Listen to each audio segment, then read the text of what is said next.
And we back, saving the youth, discipline and behavior solutions. Recognize, we speaking up. It's all about the youth. Got my man BJ tuning in to give the people some real answers to questions and real advice to the children for guidance. So, man, tune in, man, listen up. Be one of the people who speak up and live like a warrior, not die like a coward. Facts. So, first question. We always start off with the relationship of people and their parent or their experience with their parents or parent, because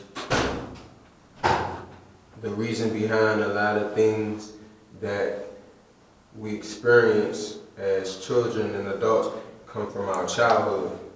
So we always want to know what type of experience people had with their parents. So my first question would be, what would you rate you and your parents' relationship, 10 being the highest?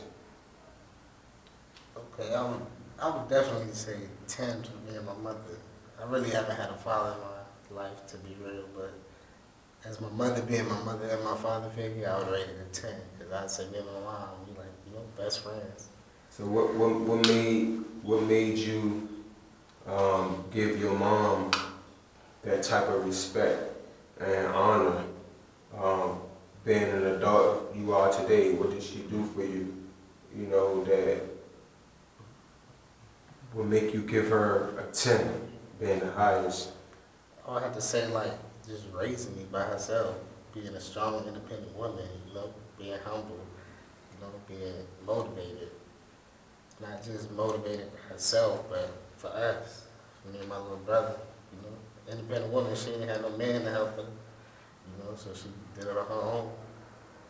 We best friends to this day. So you never seen your father?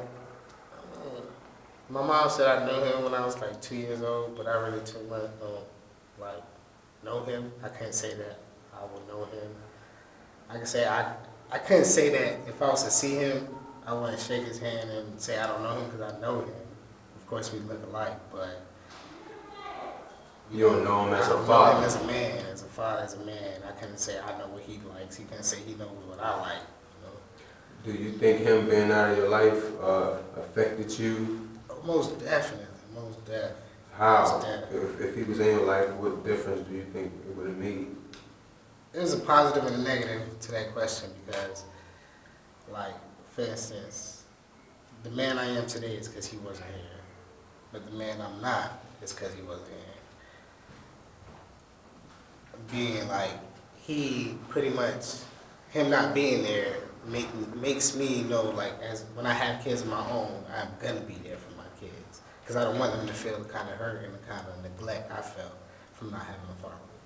Facts. Alright. So, with that being said, what decisions did you make in life that you think set you back in life? That goes back to me not having a father. There's a lot of times I blame me not having a father for the bad decisions that I made in my life. But that goes on my self-control, which I could have did. Took something out of that positive, as in my mom was more there for me, but I made bad decisions that made me, not succeed and elevate as I was supposed to. Give me a few. Give me two or three decisions you made that affected your life. So, and this is only so when the youth, when they hear these things, they need to know that these things is going to prevent them from moving ahead. You know what I'm saying? It's not about exposing your past, because you should be good, mentally. You should be grateful to actually be able to speak about your past, because some people past, mentally destroy them or cause them to lose their life. So when you can actually come in front of a camera, not just to the people, but a camera, most people don't have heart to do, and speak to not just me, but people who are going to be listening and watching these videos and tell them things that you did in your past, that shows a lot of strength and a lot of, good manly characteristics.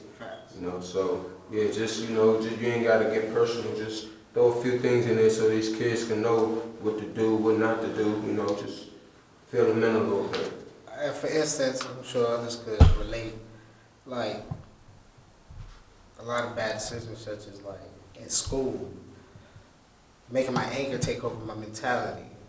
Anything being said to me, me feeling like, I don't have to care, or nobody can't tell me nothing.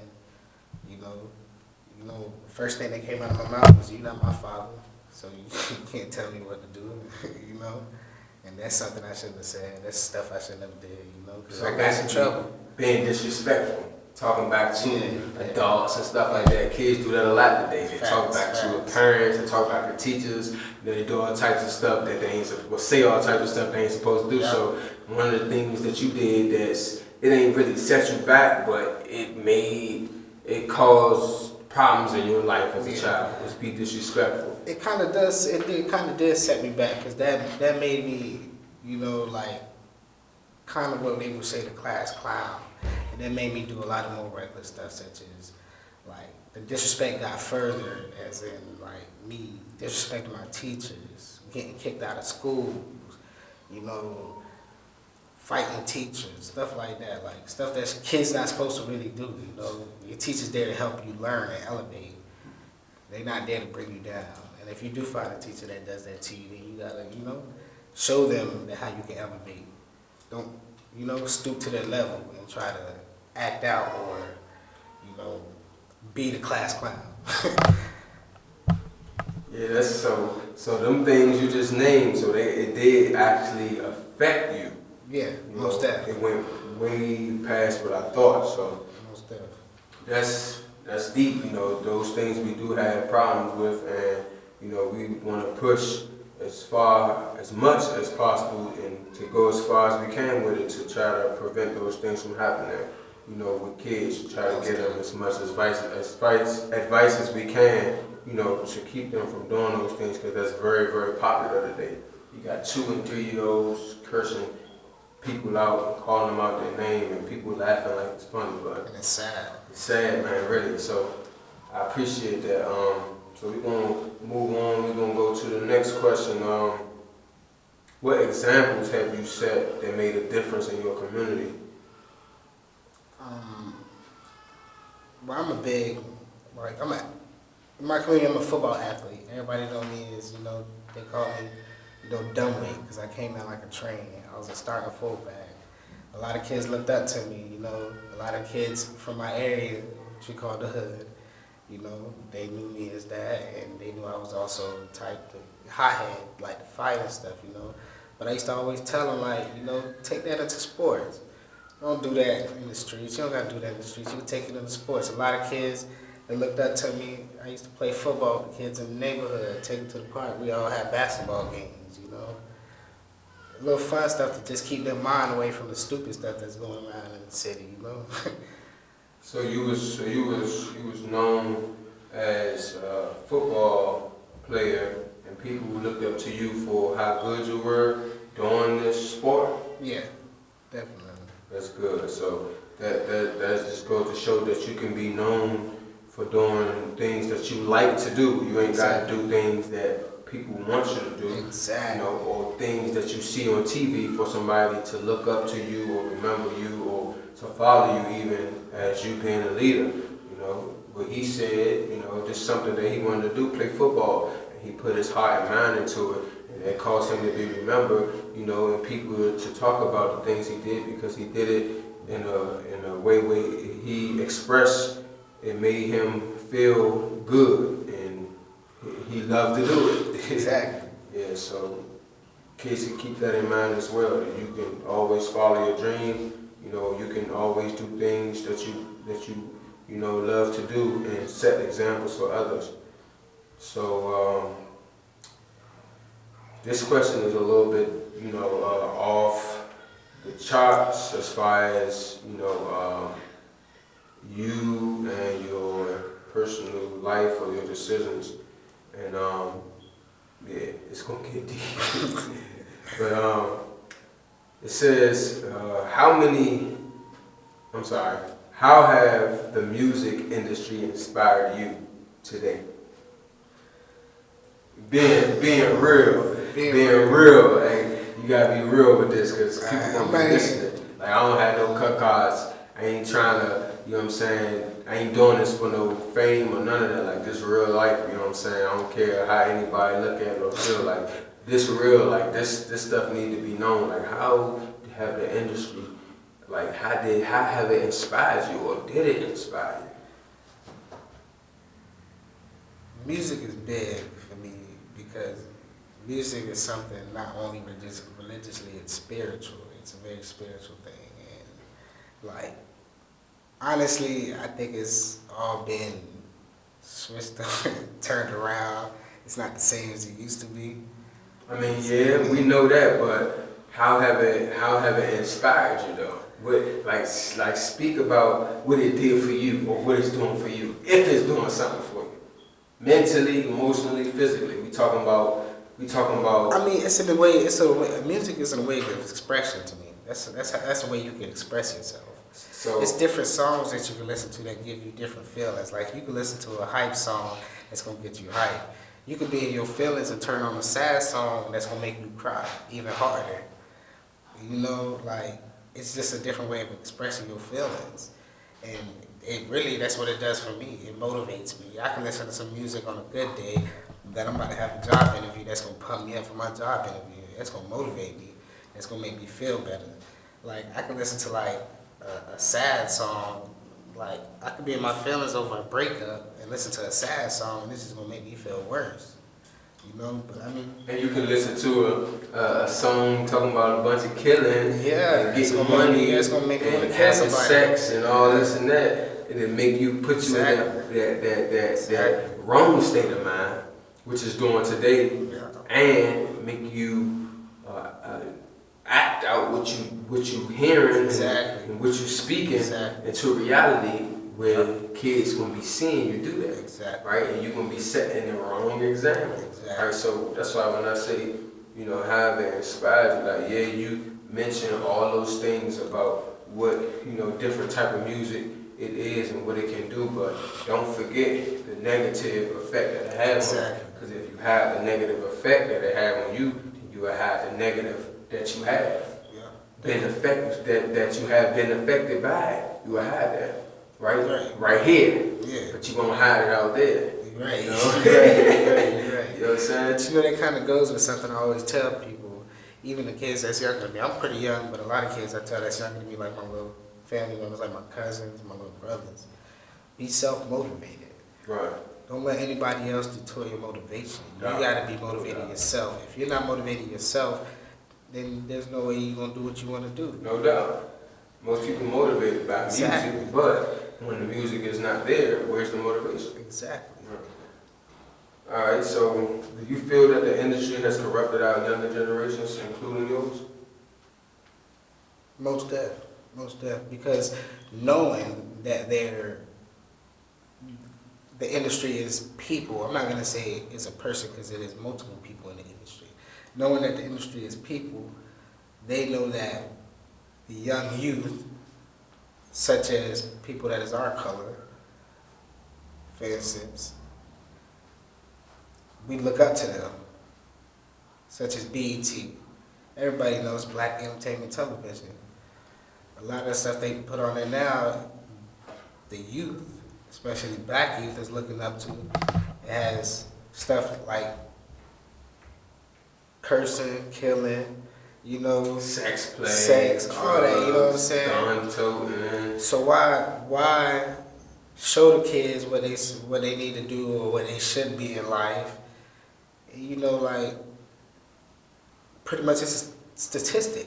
That's pretty much what it is. It's a statistic. Like, you're showing us to be statistic to make, so y'all can make more money. Make more money, right? I mean, it's corrupted. It's corrupted. It's corruption. It's the correct word. It's corruption. Yeah, because it's supposed to be black entertainment television, but I mean, it's really black era. Exactly. television. Exactly. The era was basically killing us, you know, the negative part of it. I mean, we don't really have control over what they do and what they put on TV, but we do have control over what we watch and what we allow our kids to watch. So that's another thing that's important, you know. You know these things are happening and you ignoring it, it's not going to change nothing. So. All right, well, we're going to change the subject a little bit. So, do you smoke or drink around kids? No, I do not. Sure about that? Yes, I do not. So you do not smoke or drink around kids? No, I do not. All right. I wasn't raised to do that, man. I was, you know, I seen a lot of things, but for sure, I didn't even know my mom was smoking until I was like 19, bro.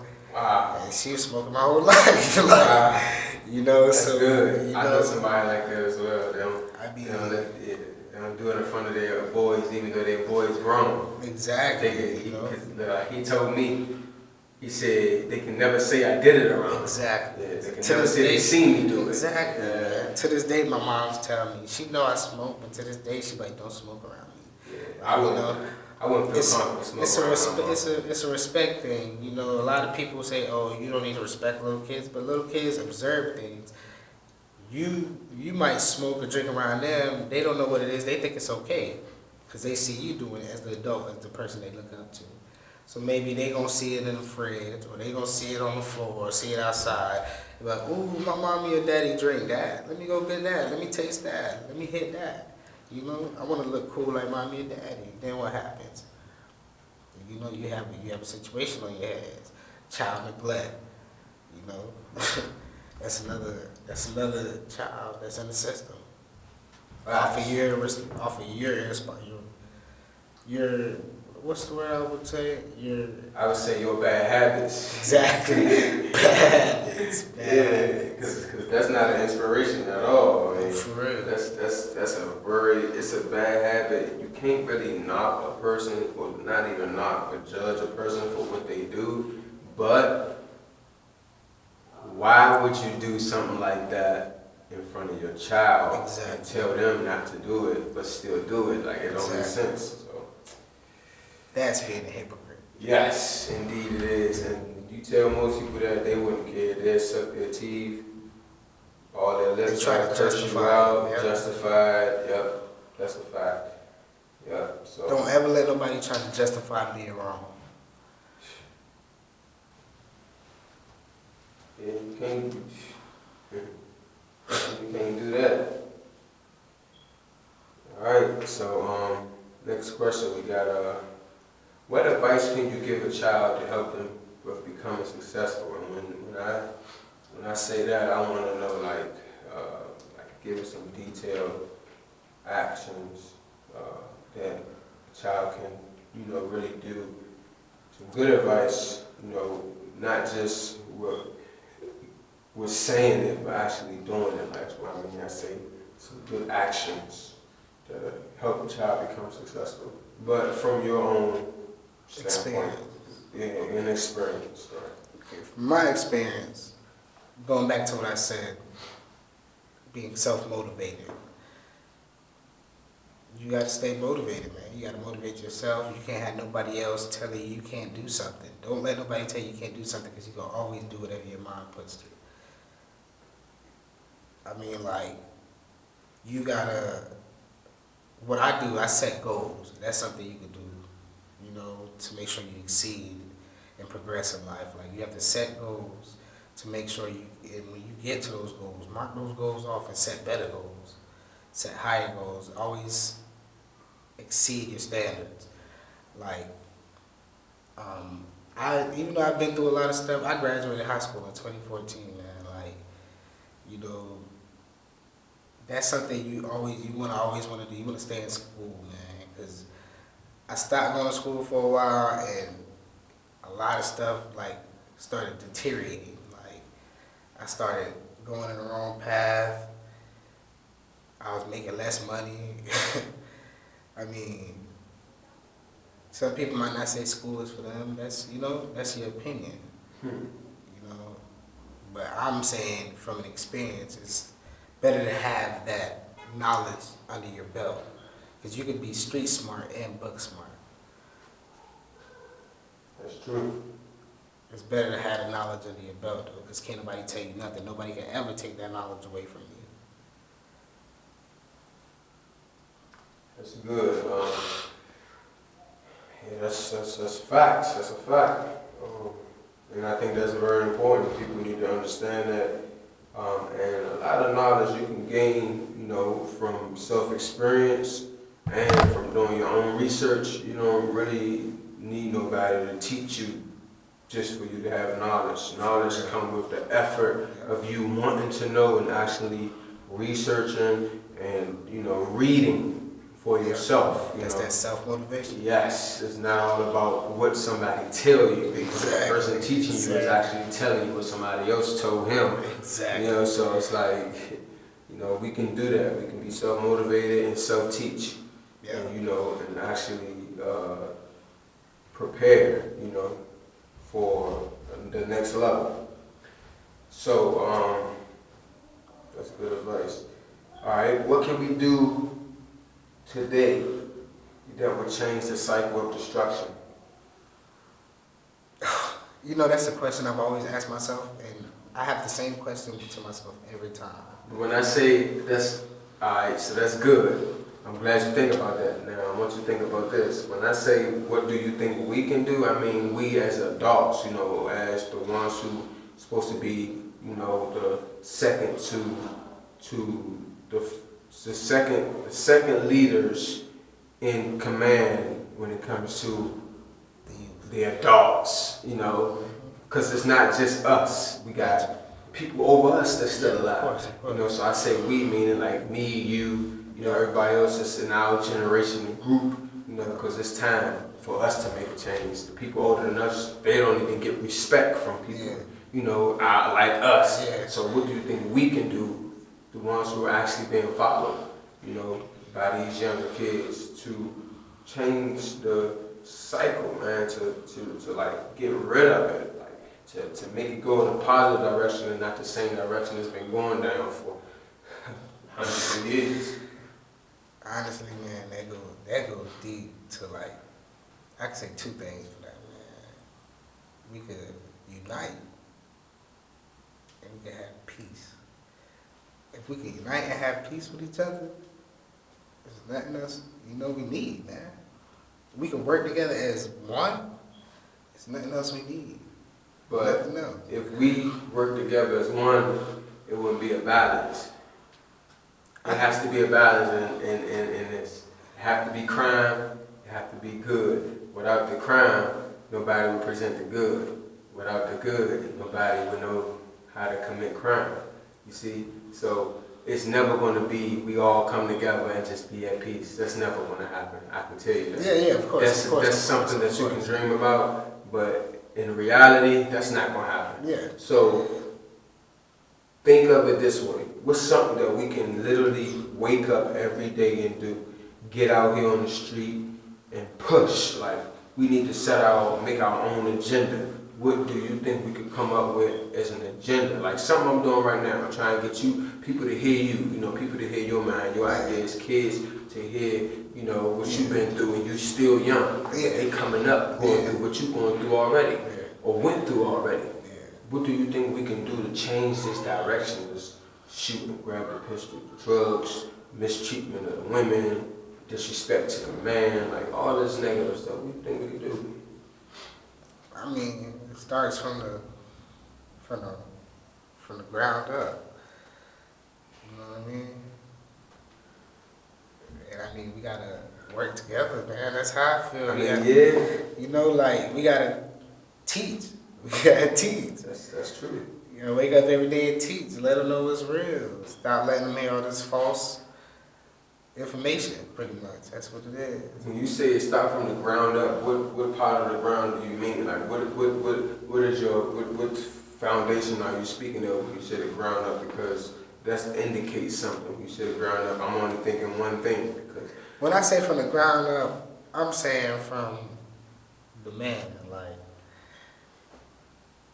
That's important, man. Like, I did an interview. That's the same thing I said. That's important. for the man. It's not just a man, but being a man and actually being there is very important. Yeah.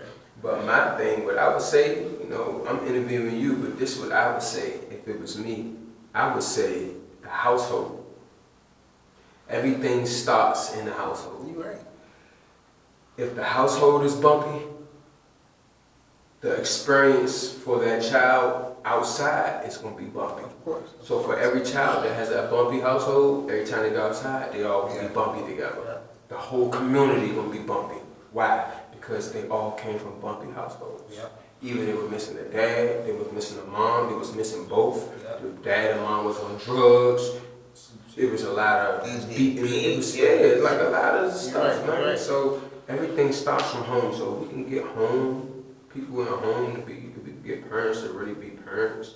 I think kids will have a better childhood. Of course. You know what I'm saying? Growing up, and that's how I see it. You know, because I know my household, we had a strong, steady household. Mom didn't play, grandma didn't play, auntie didn't play, you know, uncles didn't play, dad wasn't there, but we had figures. Yeah, figures, yeah, exactly. You know what I'm saying? So yeah, that's cool, you know, we get around to that topic another day. We're gonna touch on that, you know, household function. That's it's a deep subject. You know, especially today, because a lot of that's not happening. But so, last question: if you could change one thing in the world, what would it be? And when I ask that, like, I want you to really think. You know, really think, because you might say something, and then you might go in the house and be like, "Dang, man, nah. If I could change that, if I could change one thing in the world, I really want it to be this." So I want that thought to be right now. You can take however long you want to think. Really think about it. Like, if you could change one thing in the world, bro, what would it be? And what effect do you think it'll have on today once it changes?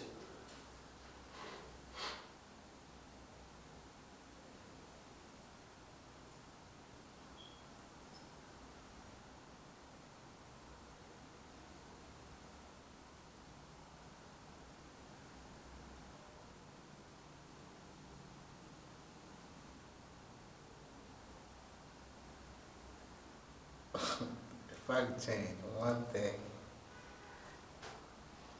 that's a hard question.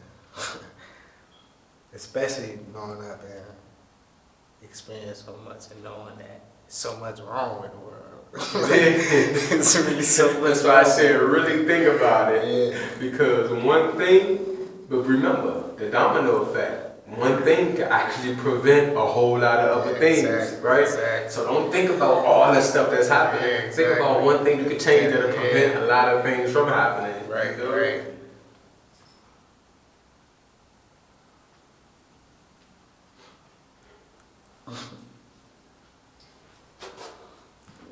It's crazy. It's deep, man. It is. It's deep. There's so much wrong. But out of the so much wrong, just that one thing. It's just one thing from you. One thing that you really feel will make a big difference, make a big change. One thing.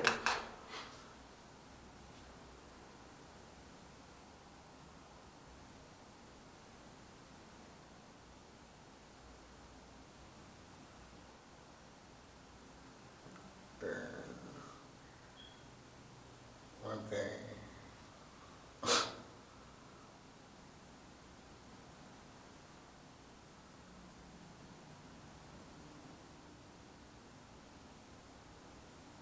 I would say black people being enslaved, man.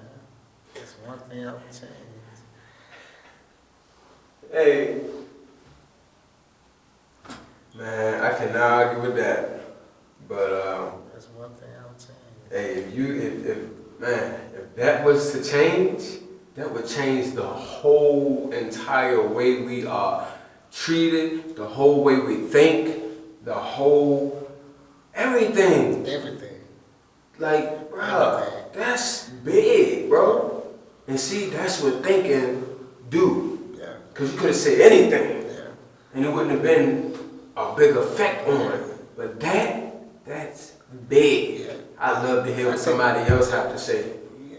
when I interview them because that's huge, bro. That would change a lot. It wouldn't change everything, but it'd change a lot of things because the change really have to be made within you. Exactly. In order for it to be made within the rest of the planet or the rest of the people. Yeah. Change got to be in the person. Just because we were slaves don't mean that we had to carry the slave mentality. Exactly. You see? Exactly. Yeah. Exactly. So the reason why we still slaves is because we carry the slave mentality. Right? Yeah. So even if we wasn't slaves, who's to say that we still wouldn't be doing some of the things we're doing because of the mentality we have? Exactly. You know? Yeah. I mean, we don't know. Nobody knows. For real. But it's just something to think about. For real. You know? But man, that's deep, man. That's a good answer. For real. We're gonna touch bases on that one day. Yeah, man. This is this saving the youth, man. Disciplined behavior solutions. You heard it here first, man. I don't know if y'all can see me or not, but I'm here. You know, my man BJ, give it up for him. He did a good job, man. This was 30 minutes of dedication, you know, and hard work. We actually trying out here, man. Trying to do something positive, give back to the youth in a positive way, man. Be easy, everybody. See you soon. Peace.